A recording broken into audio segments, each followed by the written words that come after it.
Tout a commencé ici, à la mi-mars. Frappé de plein fouet par la crise, Chypre ferme ses banques et provoque la colère de ses habitants. Pendant 12 jours, impossible de retirer de l'argent, une taxation des petits épargnants est annoncée. Cette pagaille va lancer sur le devant de la scène un personnage quasi inconnu jusque-là, le Bitcoin. Que se passe-t-il avec le Bitcoin pour ceux qui ne connaissent pas? La raison de cette soudaine gloire, l'envolée du cours du Bitcoin, une monnaie virtuelle disponible uniquement sur Internet. Parallèlement à la crise chypriote, de nombreux investisseurs, dont des Russes, y ont vu une valeur refuge, aussi un moyen très pratique pour sortir leur argent des banques de Nicosie. Mais revenons au départ. Le Bitcoin, c'est quoi? Comment fonctionne cette étrange monnaie, née il y a 4 ans des mains d'un Japonais dont on ne connaît que le pseudo et qui pourrait être tout aussi bien, selon certaines sources, un groupe d'étudiants irlandais? Disons-le tout de suite, l'animal est très complexe, mais on peut toutefois retenir quelques points. Bitcoin est un système monétaire fermé, il n'y aura à terme que 21 millions d'unités. Un Bitcoin est une suite unique de chiffres et de lettres, les internautes se les échangent comme on s'envoie un email. Le Bitcoin est une devise convertible. Enfin, pour s'en procurer, soit vous en achetez comme des euros ou des dollars, soit vous mettez à disposition du réseau la puissance de calcul de votre ordinateur et en échange, vous recevez des bitcoins.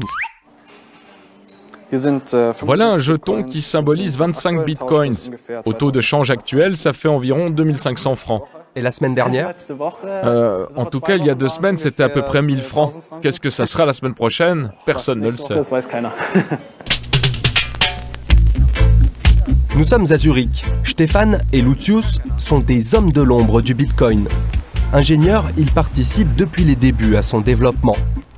Aujourd'hui, alors que l'équivalent de près d'1,5 milliard de francs suisses circule en Bitcoins, ces deux compères ont le sourire. Comme beaucoup de pionniers, ils ont gagné pas mal d'argent. Et avec la crise actuelle, le Bitcoin a, d'après eux, de beaux jours devant lui. Dans Bitcoin, on ne fait pas confiance à une personne en particulier ou au développeur. On fait confiance au code lui-même. Le code, on peut soi-même le consulter. Des centaines de développeurs l'ont déjà fait. Ils ont pu voir que ça fonctionnait. À mon avis, c'est une forme de confiance encore plus forte. On dit d'ailleurs, la confiance, c'est très bien, mais le contrôle, c'est mieux. Moi, l'idée qui me plaît, c'est que la circulation des paiements puisse être libre. C'est un peu comme la liberté d'expression. C'est quelque chose de fondamental. Que l'on puisse garder soi-même sa richesse, la transmettre librement et que l'on soit à l'abri des interventions des États.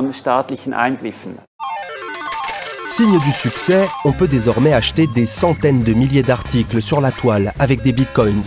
Des produits électroniques, de l'espace pour héberger un blog ou des données, mais aussi d'autres choses plus surprenantes, comme une voiture, de la bière belge, un voyage, ou encore cette maison vendue par un Canadien. Le potentiel de la monnaie virtuelle, ces gentlemen, venus spécialement de Malte, y croient aussi. Ils pilotent un fonds d'investissement totalement dédié au Bitcoin. Il pèse déjà 11 millions de francs. Nos clients nous posent toujours la même question. Comment préserver mon patrimoine? Où faut-il investir? Faut-il acheter de l'or, de l'argent ou autre chose? Bitcoin répond à toutes ces questions. C'est un moyen de paiement, vous pouvez le conserver, personne ne peut vous voler, et cela ne peut pas être détruit, car le système est très robuste.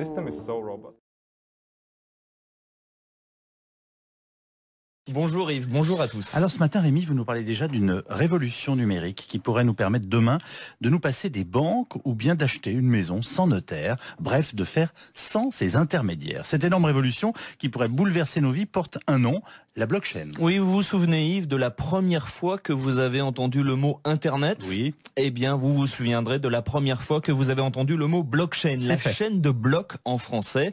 Je me méfie de ces révolutions technologiques qu'on nous annonce toutes les 5 minutes, mais là, tous les experts du numérique le disent, cette révolution de la blockchain est comparable à l'Internet amorcé il y a 26 ans, parce que ce n'est pas une innovation, c'est carrément une nouvelle façon d'échanger entre les hommes. Alors, si ça change nos vies à ce point-là, Rémi, il faut qu'on comprenne comment ça fonctionne.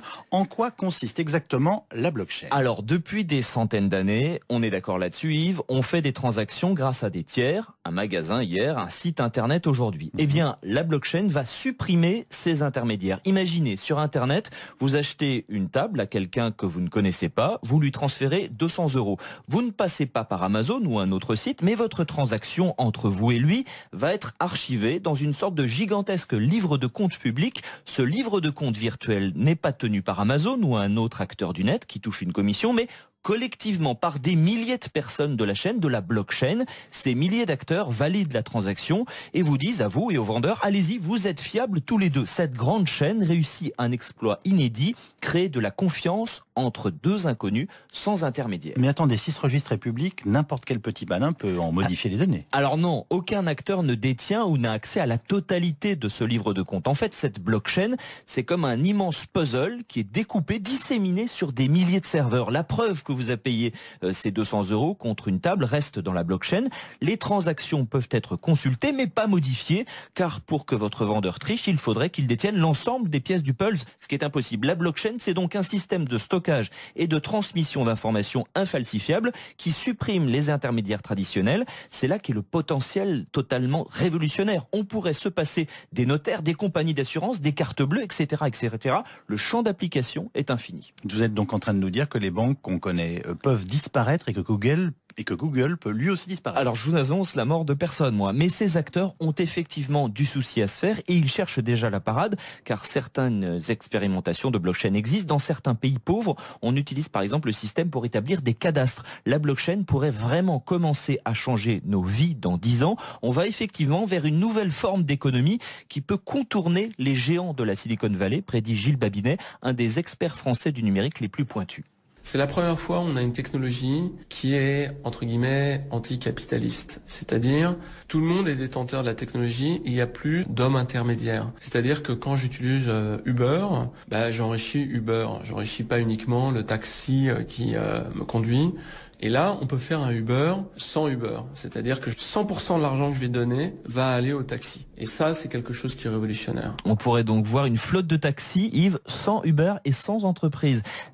C'est révolutionnaire au point que Gilles Babinet pense, avec bien d'autres, que l'inventeur anonyme de la blockchain devrait recevoir le prix Nobel. C'est cette technologie qui a permis la création notamment de la monnaie virtuelle Bitcoins. Certains économistes dans le Wall Street Journal ont écrit que depuis 5 siècles, depuis l'invention des banques, la blockchain constitue l'innovation économique la plus importante. Et vous savez, le Wall Street Journal débloque et se déchaîne assez rarement. En tout cas, on va suivre ça d'extrêmement près. Vous étiez le premier, une fois de plus, à nous en parler.